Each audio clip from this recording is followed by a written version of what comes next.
I also talked to you about the Covey circles.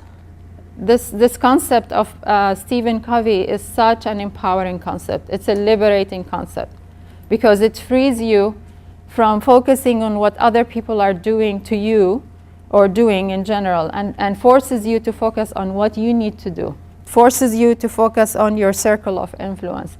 What do you directly have control over? And once you expand this circle of influence, you will find that your life becomes much more joyful, because you're just doing what you can do rather than just sitting, stewing and oh my God, this is happening to me, that he did this and she did this. I have a Covey story that I wanted to share with you. So this is from his book, The 7 Habits of Highly Effective Families. It's a section entitled, Love is a Verb. So this is Stephen Covey talking. At one seminar where I was speaking on the concept of proactivity, which basically means focusing on your circle of influence, a man came up to me and said, "Stephen, I like what you're saying, but every situation is different. Look at my marriage. I'm really worried. My wife and I just don't have the same feelings for each other that we used to have. I guess I just don't love her anymore. And she doesn't love me. What can I do?" "The feeling isn't there anymore?" I inquired. "That's right," he reaffirmed. "And we have 3 children we're really concerned about. What do you suggest?" I replied, "Love her." "I told you the feeling just isn't there anymore." "Love her." "You don't understand. The feeling of love just isn't there." "Then love her. If the feeling isn't there, that's a good reason to love her. But how do you love when you don't love?" "My friend, love is a verb. Love, the feeling, is the fruit of love, the verb. So love her, sacrifice, listen to her, empathize, appreciate, affirm her. Are you willing to do that?" That's a beautiful story to highlight for you what I'm talking about in terms of focusing on your circle of influence.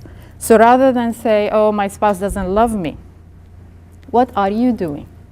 How are you loving your spouse? And it's not about the feelings, it's about, again, like Stephen Covey said, what action are you doing to actually show and communicate to your spouse that you love him or her? You know, the famous ayah in Surah Ar-Rum, that the one that all the shuyukh and all the imams talk about when they're talking about marriage, the one about, and we have created for you from yourselves spouses so that you may find tranquility, which is in Arabic Sakina. And the ayah continues to say, and we have created amongst you Mawada and Rahmah. Those are the Arabic words, Mawada and Rahmah. So how do people translate Mawada and Rahmah? So they translate Mawada to say love, and Rahmah to say mercy. So I'm gonna take it one more step. I'm gonna focus on the word Mawada. You know the 99 names of Allah subhanahu wa ta'ala. Amongst them, we have the name Al-Wadud. Al-Wadud comes from the same root of Mawadda, which is basically wood.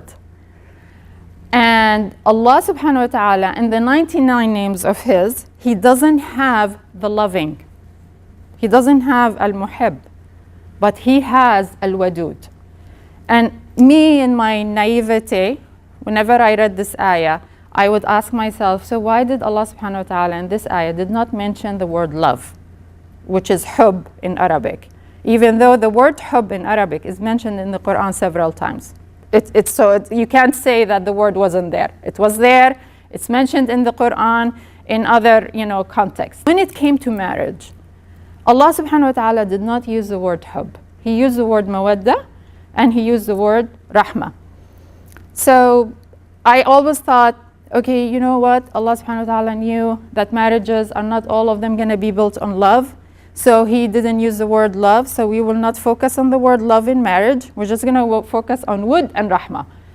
And then I heard a very beautiful explanation of the word wud by Dr. Amr Khalid. He's an Egyptian.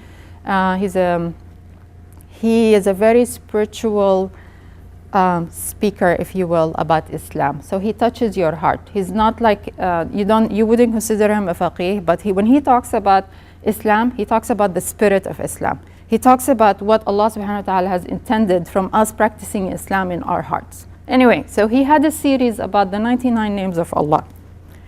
And how did he explain the word wadud? So he said the wadud means that Allah subhanahu wa ta'ala, is super loving. How is he super loving? Is because he does it in his actions. He loves us through his actions with us. And when I heard that from Dr. Amr Khalid, and I immediately thought of the ayah of wud and rahmah in marriage, I'm like, whoa.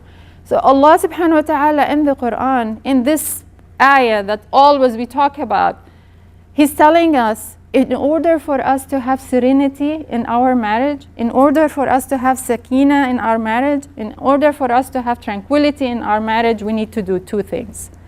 One is love through our actions, and that's the word Mawada. So it's love in action. The other one, Rahmah. Rahmah is basically to have an acceptance, an understanding of the shortcoming of the person in front of you. See how beautiful this is? And this is what Allah is telling us. Those are the two pillars. So you do your love through your actions, and you have an understanding and empathy for the shortcomings of your spouse or partner. And if you do these two in your marriage, you will have sakina in your marriage. Okay? So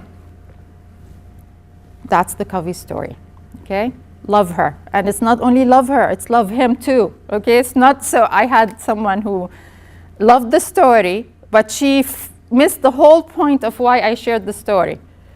Because she thought I'm just saying that her husband has to love her. She missed the point that it's about her too. So you need to love him and he needs to love you.